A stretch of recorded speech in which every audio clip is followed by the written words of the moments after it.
Bachelor of Hotel Management lo University first rank, second rank, third rank. Sun International, Visakhapatnam, Hyderabad.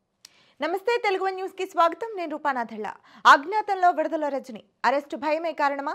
Telugu Desam పార్టీతో political entry ఇచ్చి వైసీపీలోకి jump చేసిన విడుదల రజని ఆ party తరఫున 2019 ఎన్నికలలో చిలకలూరిపేట నుంచి అసెంబ్లీకి ఎన్నికై అవినీతి వటవృక్షంగా ఎదిగారు. సైబరాబాద్ మొక్కనంటూ తెలుగుదేశం పార్టీ ద్వారా పొలిటికల్ ఎంట్రీ ఇచ్చిన విడుదల రజని వీలు చిక్కినప్పుడల్లా చంద్రబాబుపై ప్రశంసల వర్షం కురిపించారు. అయితే కొద్ది కాలానికే తెలుగుదేశం పార్టీని వీడి వైసీపీలోకి చేరిపోయారు. ఆ తర్వాత అవకాశం వచ్చినప్పుడల్లా జగన్మోహన్ రెడ్డిని పొగడ్తలతో ముంచెత్తారు. తద్వారా వైసీపీ హయాంలో మంత్రిగా బాధ్యతలు చేపట్టారు. 2.5 ఏళ్లు వైద్య ఆరోగ్య శాఖ మంత్రిగా బాధ్యతలు నిర్వహించారు.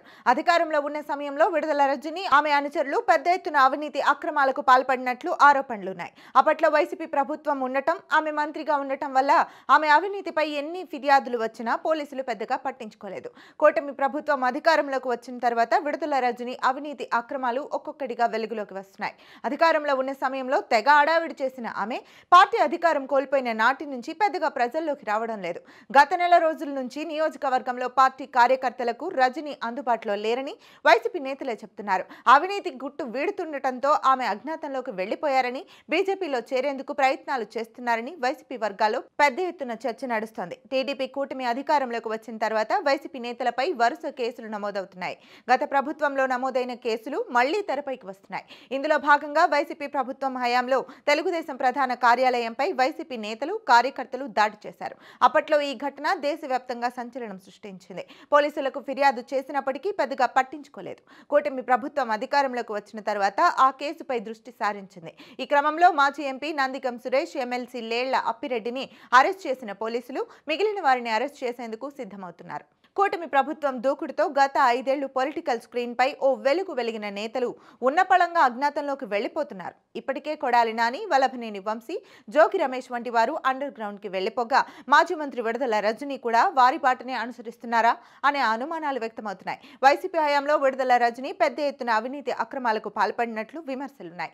అంతేకాక ఇటీవల కాలంలో రజని అవినీతి అక్రమాలపై పోలీస్ స్టేషన్లలో పలు కేసులు నమోదైనట్లు తెలుస్తోంది. ఆ కేసులపై దృష్టి సారించిన అధికారులు రజనీని త్వరలో అరెస్ట్ చేసేందుకు రంగం సిద్ధం చేస్తున్నారని పొలిటికల్ సర్కిల్స్ లో గట్టిగా వినిపిస్తోంది. 2019 ఎన్నికల్లో చిలకలూరిపేట నియోజకవర్గం నుంచి వైసీపీ ఎమ్మెల్యేగా విజయం సాధించిన రజని 2002 ఏప్రిల్ 11న జరిగిన మంత్రివర్గ పునర్వ్యవస్థీకరణలో భాగంగా వైఎస్ జగన్మోహన్ రెడ్డి మంత్రివర్గంలో ఆరోగ్య శాఖ మంత్రిగా ప్రమాణ స్వీకారం చేశారు. ఆ తర్వాత క్రమంలో రజనీని పలు వివాదాలు చుట్టుముట్టాయి. ఆమె నియోజకవర్గంలో పెద్ద ఎత్తున అవినీతి అక్రమాలకు పాల్పడినట్లు విమర్శలు వెల్లువెత్తాయి. స్థానిక వైసీపీ నేతలు కూడా గతంలో జగన్మోహన్ రెడ్డికి రజనీపై పలుసార్లు ఫిర్యాదులు చేశారు. అయినా జగన్ రెడ్డి చూసి చూడనట్లు వదిలేయడంతో విడుదల రజని మరింత రెచ్చిపోయారని వైసీపీ శ్రేణులే చెప్తున్నారు. ఈ క్రమంలో చిలకలూరిపేట నియోజకవర్గంలో ఆమెపై ప్రజల నుంచి తీవ్ర వ్యతిరేకత వ్యక్తమైంది. జగన్ నిర్వహించిన సర్వేలో చిలకలూరిపేట నియోజకవర్గం నుంచి మరోసారి రజనీని పోటీకి దింపితే ఆమె ఓడిపోవడం ఖాయమని తేలింది. దీంతో 2024 ఎన్నికల్లో ఆమెను గుంటూరు పశ్చిమ నియోజకవర్గానికి మార్చారు. అయితే ఆ ఎన్నికలలో రజని ఓటమి పాలయ్యారు. రాష్ట్రంలో కూటమి ప్రభుత్వం అధికారంలోకి రావడంతో చిలకలూరిపేటలో విడుదల రజని భూదందా వెలుగు చూసింది.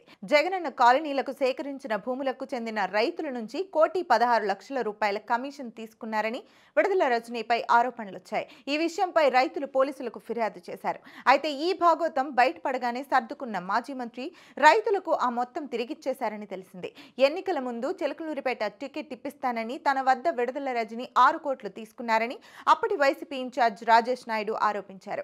గతంలో కొంత మొత్తం తిరిగి ఇచ్చేయగా ఇంకా రావాల్సిన డబ్బు రాకపోవడంతో ఆ డబ్బు కోసం రాజేష్ నాయుడు చర్యలకు సిద్ధమవుతున్నట్లు ప్రచారం జరుగుతోంది. ప్రస్తుతం రాజేష్ నాయుడు తెలుగుదేశం పార్టీలో ఉన్నారు.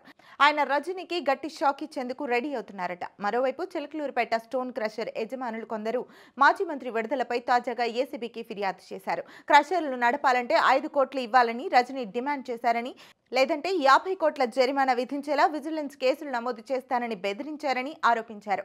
దీంతో విడుదల రజనీపై చర్యలకు పోలీసులు రంగం సిద్ధం చేస్తున్నారని ఏపీ రాజకీయాల్లో గట్టిగా వినిపిస్తోంది. తర్వాత జైలుకెళ్లే వైసీపీ నేత మాజీ మంత్రి రజనీ అయినా ఆశ్చర్యపోవాల్సిన పని లేదని టీడీపీ నేతలు అంటున్నారు. మరోవైపు విడుదల రజనీ మాత్రం తనను చుట్టుముడుతున్న కేసుల నుంచి బయటపడేందుకు అనేక ప్రయత్నాలు చేస్తున్నారని, ఈ క్రమంలో ఆమె బీజేపీలోకి వెళ్లేందుకు ఆ పార్టీ పెద్దలతో చర్చలు జరిపిస్తున్నారని వైసీపీ నేతలు అంటున్నారు. మొత్తం మీద రజనీ అవినీతి అక్రమాల గుట్టు రట్టవుతుండటంతో ఆమె ఎన్ని ప్రయత్నాలు చేసినా అరెస్ట్ నుంచి తప్పించుకునే అవకాశాలు అంతంత మాత్రమేనని పరిశీలకులు విశ్లేషిస్తున్నారు.